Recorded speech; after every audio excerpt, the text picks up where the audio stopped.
महापुरुष पत्थर को पत्थर बोल रहा है, अगर मेरा महापुरुष जाति के खिलाफ है, उस व्यवस्था के देवताओं का, उस व्यवस्था के भगवानों का, उस व्यवस्था के मंत्रों का, उस व्यवस्था के कर्म कांडों का, उस व्यवस्था के मानने वालों का कभी भी समर्थक नहीं हो सकता। अरे महापुरुष दोगले नहीं है, क्योंकि आम आदमी दोगला हो सकता है, महापुरुष कभी दोगले नहीं होते।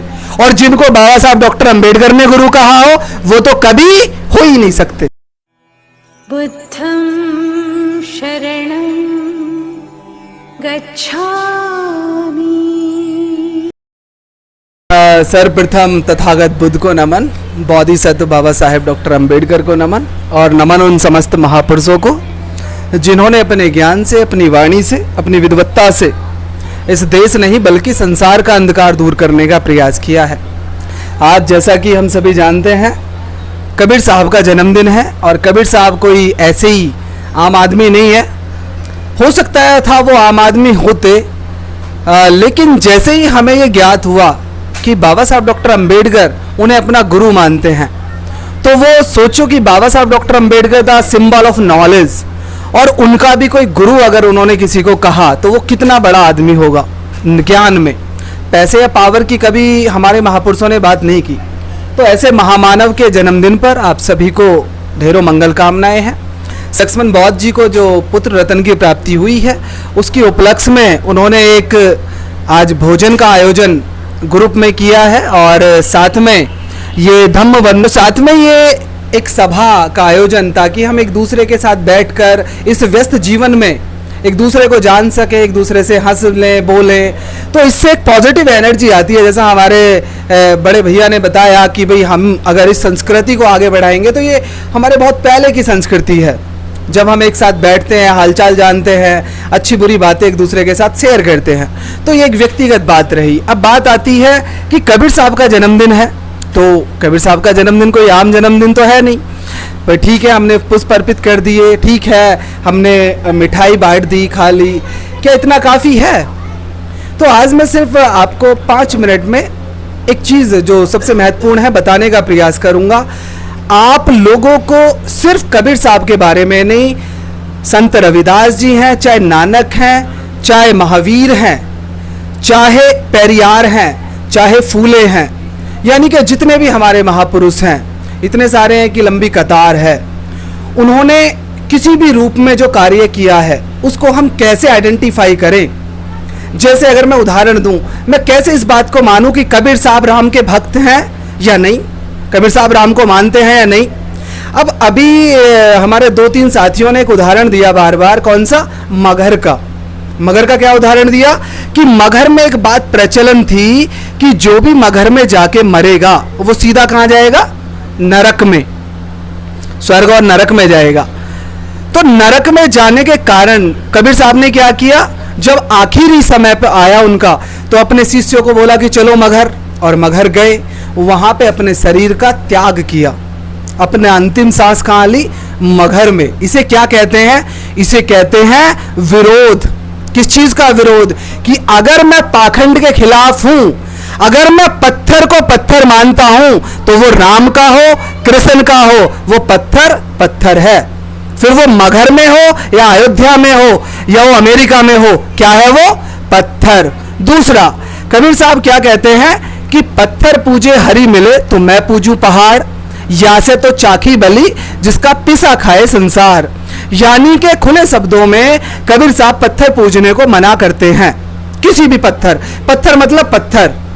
मैंने फिर से कहा, बाबा साहब की भी मैं बात कर रहा हूं, अगर आप उनको भी पूछते हैं तो वो भी गलत है कबीर के हिसाब से।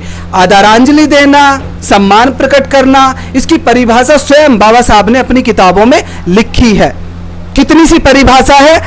एक दीप जलाने और ये पुष्प अर्पित कर दें, दैट इज एनफ। ये हो गई आदरांजलि। सम्मान कैसे प्रकट करें अपने महापुरुषों को, इतना काफी है।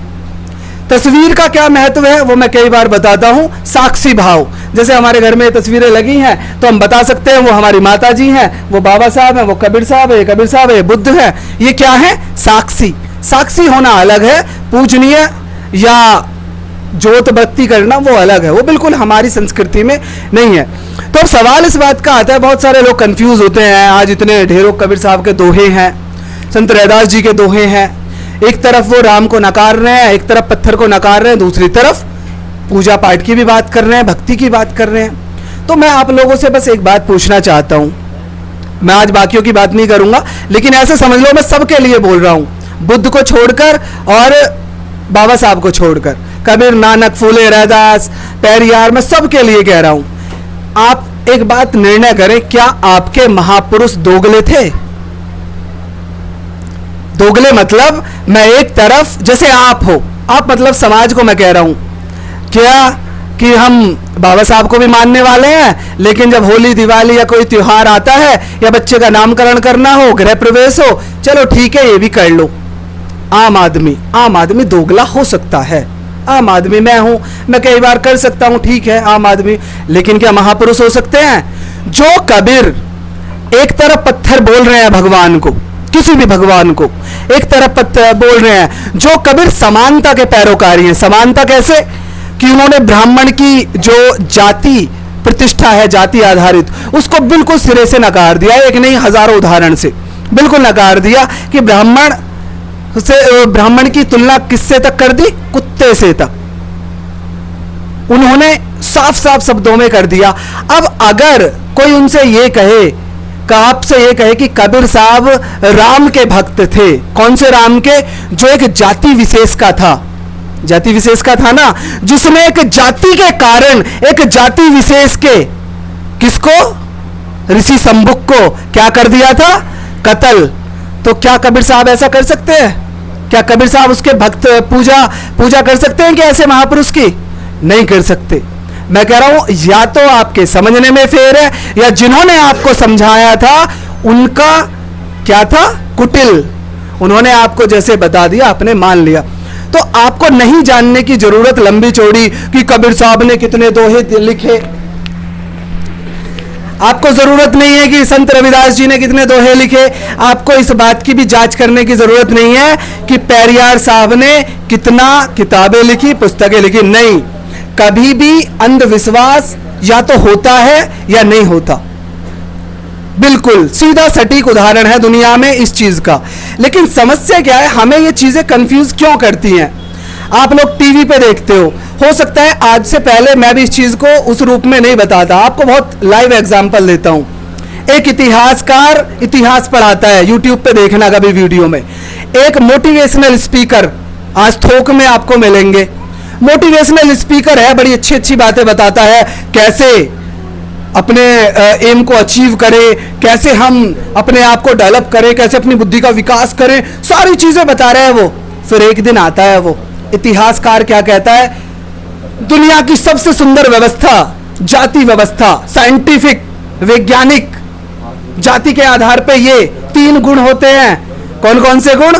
जो उनके धर्म शास्त्रों में लिखे हैं, उनको एक्सप्लेन करता है। दुनिया की सबसे सुंदर व्यवस्था, सनातनी व्यवस्था, हम पेड़ को भी पूजते हैं, इसको कह रहे हैं कबीर साहब, संत रविदास जी, हमारे महापुरुष का कह रहे हैं अंधविश्वास। लेकिन वो इतिहासकार, वो मोटिवेशनल स्पीकर, जिनको भी आप सुनते होगे ना, कभी ध्यान देना, एक दिन क्या कह रहा है? ये देखो हमारी सबसे सुंदर व्यवस्था कौन सी, इसमें हम पेड़ को भी पूजते हैं, हम गोबर को भी पूजते हैं, हमारा आदमी में भगवान मानते हैं।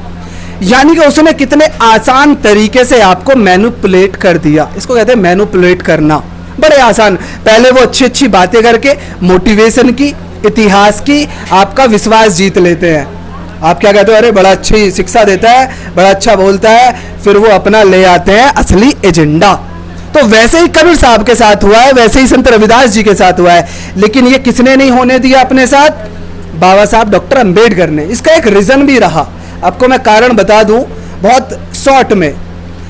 बुद्ध राजा के बेटे थे, सिद्धार्थ गौतम बुद्ध बनने से पहले पढ़े लिखे थे, अच्छी एजुकेशन मिली, अच्छे संस्कार मिले, सारा जो माहौल था बड़ा अच्छा मिला, सोचने में सक्षम थे। बुद्ध बनने से पहले भी बोधिसत्व थे, मानवतावादी थे, इसलिए उनको उससे पहले भी बोधिसत्व कहा गया है सिद्धार्थ गौतम को। जब उन्होंने ये व्यवस्था देखी और जब इन्होंने विरोध किया तो उन्होंने दो चीजें देखी कि सिर्फ विरोध करना ही काफी नहीं है।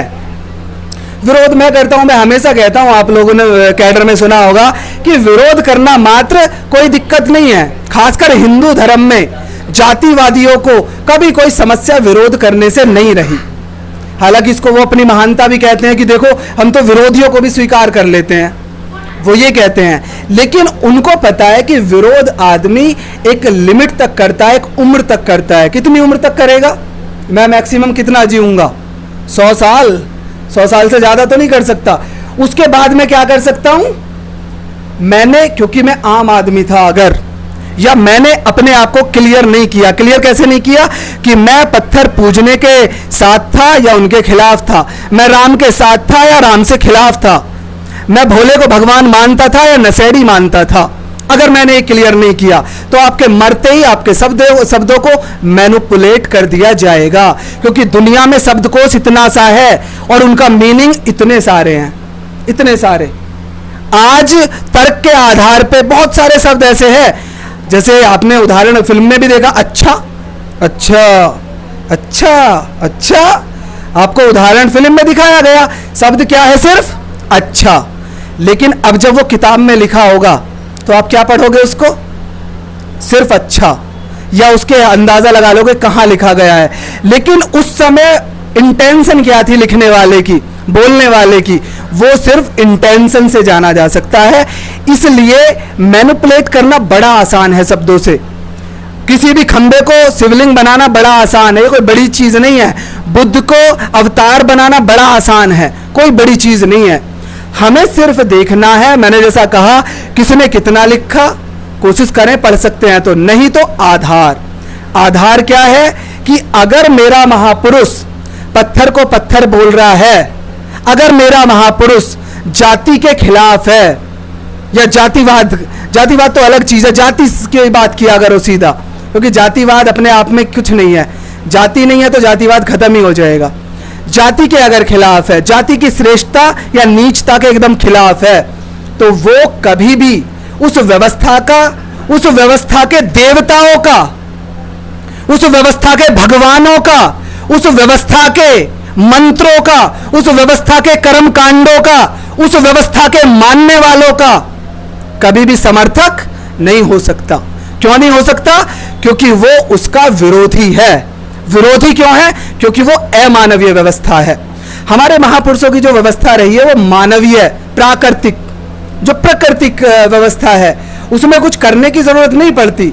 हमारे महापुरुष क्या कहते हैं? कि सबको अन्न मिलना चाहिए, यही कहते हैं ना, सबको समान जल मिलना चाहिए, सबके लिए शिक्षा होनी चाहिए, सबके लिए सम्मान होना चाहिए, सबके लिए जो देश में साधन संसाधन है सबको मिलने चाहिए।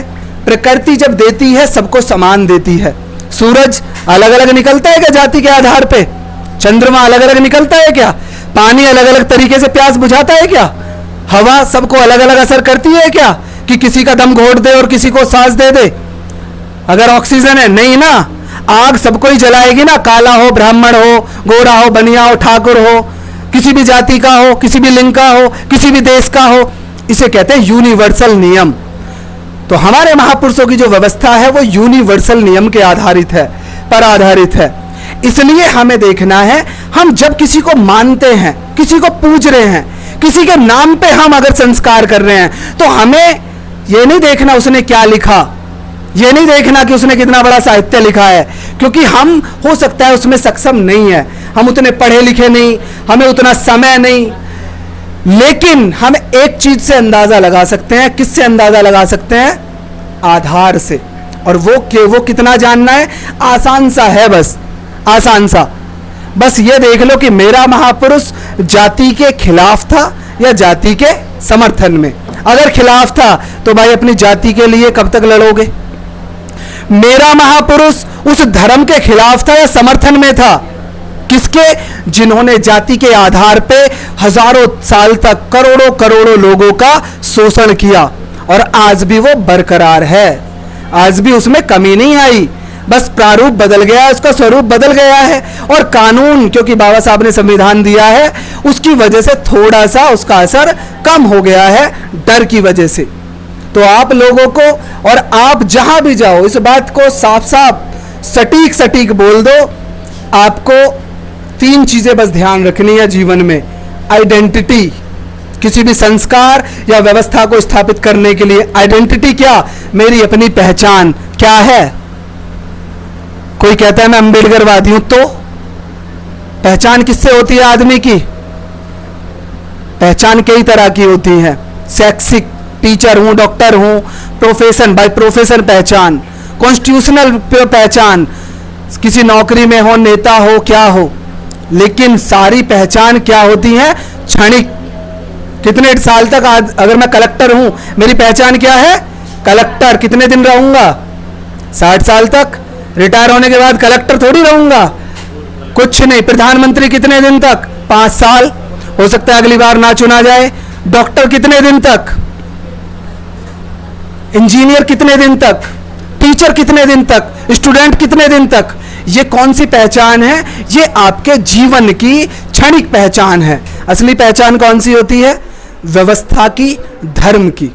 किसी भी देश में, दुनिया में, वो कौन सी पहचान है आपकी? उसको आइडेंटिटी पहले फिक्स कर लो कि मेरी आइडेंटिटी क्या है, क्या होनी चाहिए। क्योंकि जब तक आप अपनी आइडेंटिटी को पक्का नहीं करोगे, आप दूसरे को बता दो, कितना ही बता दो, कितना ही ज्ञान दे दो, वो भले मान भी लेगा, हो सकता है समझदार हो, मान ले कि चल इससे नहीं हो पा रहा मैं कर लूं, लेकिन आपकी बात में वजन नहीं रहेगा। आइडेंटिटी सबसे मजबूत। दूसरा आइडियोलॉजी। आइडियोलॉजी क्या? कि जैसे मैंने अभी बताया, क्या मैं राम को मानने वाला हूं? कौन राम? जो जाति विशेष का है, जो राजा था, जिसने जाति के कारण शंभुक ऋषि का गला काट दिया। आइडियोलॉजी। क्या मैं उस आइडियोलॉजी को मानता हूं, या मैं उस आइडियोलॉजी को मानता हूं जिसने जाति को समूल तरीके से बर्खास्त कर दिया? बुद्ध, बाबा साहब, पेरियार, ये वो महापुरुष हैं जिन्होंने जाति आधारित प्रतिष्ठा को, जाति आधारित किसी भी विशेषता को या कमजोरी को, नीचता को बिल्कुल बर्खास्त कर दिया। आइडियोलॉजी क्लियर हो। आइडियोलॉजी और कैसे? मैं संविधानवादी हूं या नहीं। अगर मैं किसी को मान रहा हूं, किसी के जन्म पे, मरण पे दुख या खुशी मना रहा हूं, किसी भी धर्म के मानने वाले या उसके भगवान या उसके गॉड कहे जाने वाले, सो कॉल्ड गॉड कहे जाने वाले, या बाबा, जितने बाबा हैं, या स्पीकर या टीचर या प्रोफेसर, सबको गिनो। आइडियोलॉजी की बात है तो तुम्हारा टीचर क्या कहता है, तुम्हारे ऑफिस में कौन क्या बात करता है, प्रोफेशन भाई अलग, लेकिन जैसे आइडियोलॉजी की चर्चा करता है तो क्लियर मैच करो, इससे मैच होती है नहीं। अगर सक्षम हो तो उससे बात करो, हाँ क्लियर, नहीं हो तो कोई दिक्कत नहीं है, लेकिन उसकी आइडियोलॉजी को समझ के अपनी आइडियोलॉजी को कैसे मजबूत करना है इस बात का ध्यान रखना। क्योंकि आइडियोलॉजी स्थापित करना कोई बच्चों का खेल नहीं है कि ठीक है चल भाई तेरी खुशी के लिए मैं होली मना लूंगा, चल भाई तेरी खुशी के लिए मैं टोपी भी पहन लूं। वो करते होंगे नेता, ऐसा अगर सीखना है तो योगी जैसे नेताओं से सीखो। नेता भी टोपी नहीं पहनी बंदे ने आज तक, क्योंकि आइडियोलॉजी कॉन्स्टिट्यूशन कहता है तुम्हारी पर्सनल है, पर्सनल है, ठीक है। मैं टीचर हो सकता हूं, टीचर हूं, टीचर सबको सिखा रहा हूं, क्या दिक्कत है, लेकिन मैं आइडियोलॉजिकल पर्सनली क्या हूं वो मैं उसको फॉलो करूंगा। मेरा कॉन्स्टिट्यूशन कहता है, इस बात की राइट देता है, उसमें वो कहीं असंवैधानिक नहीं कहता, वो बिल्कुल सही बात कहता है। अगर कोई उस पर डिबेट करते ये कहता है कि भाई तुम एक धर्म के वो हो, वो कहता है कि मैं सीएम सबका हूं, मैं पीएम सबका हूं, लेकिन मेरी पर्सनल आइडियोलॉजी भी तो है, वो थोड़ी खत्म हो जाती है किसी पद पे जाके। जब टीचर बन के नहीं होती तो पीएम बन के क्यों हो जाएगी, जब डॉक्टर बन के नहीं होती तो सीएम बन के क्यों हो जाएगी, नहीं हो सकती, क्योंकि कॉन्स्टिट्यूशनल पद कुछ दिन के लिए रहता है बस। तो आइडियोलॉजी सबसे पहले क्लियर कर लो। तीसरी बात आती है इंप्लीमेंटेशन। बिल्कुल आसान शब्द है, कोई बड़े नहीं है। आइडियोलॉजी पहचान, आइडेंटिटी पहचान, आइडियोलॉजी हमारी विचारधारा, और इंप्लीमेंटेशन हम क्या दूसरे को डिलीवर या देना चाहते हैं, कैसे उसको देना है। तो देने के हमारे बड़े आसान तरीके हैं। ऐसी छोटी छोटी मीटिंगें ऐसे ही चलते रहे, ठीक है। उनको लड़का हुआ है, उनके घर में खुशी हो गई, वो कह रहे हैं कि मैं दावत देना चाहता हूं, बहुत बढ़िया भाई, वो उनकी इच्छा है, क्या बनवा रहे हैं वो उनकी इच्छा है, लेकिन इस बहाने हम इकट्ठे हुए सिर्फ खाने के लिए नहीं, तो खाना कोई वो थोड़ी है। ठीक है, खाना तो हो गई, खाना तो घर भी खाते। चर्चा, किसी के यहाँ कोई मरा है, ठीक है मर गया, मुझे भी मरना है, दुख होता है, व्यक्त भी करना चाहिए, आदरांजलि व्यक्त करो। उसके बाद अगर मौका मिले, क्योंकि संस्कार, आइडियोलॉजी, आइडेंटिटी और ये इम्प्लीमेंटेशन हर जगह, तीनों वर्ड, मैं 3 आपको बता रहा हूं और मैंने बड़े मतलब ये मेरे बनाए हुए नहीं है, पढ़ के समझ के, और विचारधारा को कैसे हम फैला सकते हैं और वो कितना महत्व रखता है, वो तीनों इसलिए बता रहा हूं। पैदा होते ही और मरने तक के सफर में तीनों चीजें सबसे ज्यादा महत्वपूर्ण हैं। तीनों चीजें, जैसे ही पैदा होता है आपको आइडेंटिटी मिल जाती है अपने माँ बाप के आधार पे, परिवार के आधार पे, सोसाइटी के आधार पे, गरीब है, अमीर है, काला है, गोरा है ना, नाम, आपका काम, सारी चीजें। आइडियोलॉजी किसके सामने, अब हम अपने बच्चे को यहाँ सिर झुकाना सिखाते हैं, अगर आइडियोलॉजी हमारी पहले कुछ और थी, कहाँ सिखाते थे? हो रहा है ना। जैसे ही हमारी मृत्यु होती है, मैं शॉर्ट में कर रहा हूं, उदाहरण तो बहुत दे सकता हूं, स्कूल में, कॉलेज में, ऑफिस में आप जाओगे तो काउंटर पे आपके उसमें कभी आपने देखा है नमाज पढ़वाई गई है ऑफिस में? नहीं पढ़वाई गई ना, क्या होता है? हवन ही होता है ना। क्यों होता है? क्योंकि आइडियोलॉजी और आइडेंटिटी जिनकी मजबूत होगी वो अपना विचार जिनकी आइडेंटिटी मजबूत होगी और जो अपनी आइडियोलॉजी पे पक्के होंगे वो अपनी इंप्लीमेंट कहीं भी कर देंगे, कहीं भी। तुम कहते हो वहाँ उन्होंने वो बता दिया, शिवलिंग बता दिया, बता सकते हैं, उनकी आइडेंटिटी पक्की है, उनकी आइडियोलॉजी पक्की है, कहीं भी बता सकते हैं। ऑफिस में, जिस ऑफिस में सब लोग रहते हैं, अगर मैं अपने ही ऑफिस की बात करूं, क्रिश्चियन भी है, मुस्लिम भी है, जैन भी है, ईसाई भी है, ठीक है, और हिंदू भी है, मैं बौद्ध भी हूं, लेकिन वहां आज तक कोई और कार्य नहीं हुआ। क्या हुआ? सिर्फ हवन हुआ। लेकिन क्योंकि मेरी पर्सनल आइडेंटिटी है तो मैं वहां आज तक सर नहीं झुकाता। भाई तुम करो कुछ भी, ठीक है, तुम्हारी अगर मेजॉरिटी है, बट मैं नहीं करूंगा समझौता। उससे अगर कोई दिक्कत होती है तो हो, और जिसको होगी, अगर आप अपनी आइडेंटिटी, आइडियोलॉजी और इम्प्लीमेंटेशन पे, ये तो बाद का बात है, आइडेंटिटी और आइडियोलॉजी पे अगर मजबूत हो तो कोई आपको मजबूर नहीं कर सकता। और आज नहीं, मैं तो कह रहा हूं आज तो आपके पास कानून है, संवैधानिक अधिकार है। क्या कोई कबीर साहब को मजबूर कर पाया? क्या कोई हमारे संत रविदास जी को मजबूर कर पाया? क्या कोई बुद्ध को मजबूर कर पाया? क्या कोई पेरियार साहब को मजबूर कर पाया? क्या हमारे घासीदास जी को, काशीराम साहब को, माता सावित्रीबाई फूले को, महामना ज्योतिबा फूले को, इनको कोई आज तक मजबूर कर पाया? क्यों? आइडेंटिटी, आइडियोलॉजी क्लियर है। जबकि राजतंत्र था, ना हथियार थे, ना शिक्षा थी, कुछ उनके पास नहीं था। आज हमारे पास शिक्षा है, कॉन्स्टिट्यूशनल राइट हैं, संवैधानिक अधिकार हैं, चाहे नाम मात्र के लिए है, चाहे किसी के हाथ में है, लेकिन है तो पैसा भी है, कम या ज्यादा, ठीक है। तो दो चीजें क्लियर कर लो, हमारे महापुरुष दोगले नहीं है, क्योंकि आम आदमी दोगला हो सकता है, महापुरुष कभी दोगले नहीं होते। और जिनको बाबा साहब डॉक्टर अंबेडकर ने गुरु कहा हो वो तो कभी हो ही नहीं सकते। हाँ, थोड़ी सी दिक्कतें रही, जैसे मैंने कहा बुद्ध पढ़े लिखे थे, बाबा साहब द सिंबल ऑफ नॉलेज, बहुत ज्ञानवान थे। तो इन दोनों ने ही दो कार्य किए, एक तो व्यवस्था देना, मतलब ये दोनों मार्गदाता भी हैं और मार्गदर्शक भी। इन्होंने मार्ग दिया भी, जैसे बुद्धिज्म दिया, दोनों ने ही। उन्होंने 2500 साल पहले दिया, बाबा साहब ने आज से 60-70 साल पहले दिया, ठीक है, उसी को दोबारा रिवाइवल किया। मार्गदाता, दर्शक कैसे कि वो बता भी रहे हैं साथ में, इसको पे चलो, ये कार्य नहीं करना, असमानता को छोड़ो, जाति को छोड़ो, है ना, ये सारी चीजों छोड़ो, वो साथ में बता भी रहे हैं। लेकिन जैसे हमारे कबीर हैं, नानक हैं, रैदास हैं, पेरियार हैं, ये हमारे महापुरुष, उतने इनके पास साधन संसाधन नहीं थे, उतनी अच्छी इनके पास एजुकेशन नहीं थी। ऐसा नहीं है कि उनकी क्वालिटी इससे कम हो जाती है, उनके लिए संघर्ष ज्यादा था, लेकिन वो उसको लाइन नहीं खींच पाए अलग, क्योंकि उनके पास सामर्थ्य नहीं थी उतनी। हाँ, हमारे महामना ज्योतिबा फूले जी ने प्रयास किया ये सत्य शोधक समाज बना के, लाइन खींचने का मैं बात कर रहा हूं, आइडेंटिटी और आइडियोलॉजी की, रिलीजियस रूप में भी। उन्होंने कहा कि जो लोग हिंदू नहीं है वो क्या है? सत्य शोधक, सत्य शोधी। उन्होंने एक सत्य शोधक समाज खड़ा किया उस समय, क्योंकि उनकी इतनी क्षमता नहीं थी कि वो धर्म खड़ा कर पाए, और बुद्धिज्म उस समय इतना ज्यादा प्रासंगिक नहीं था।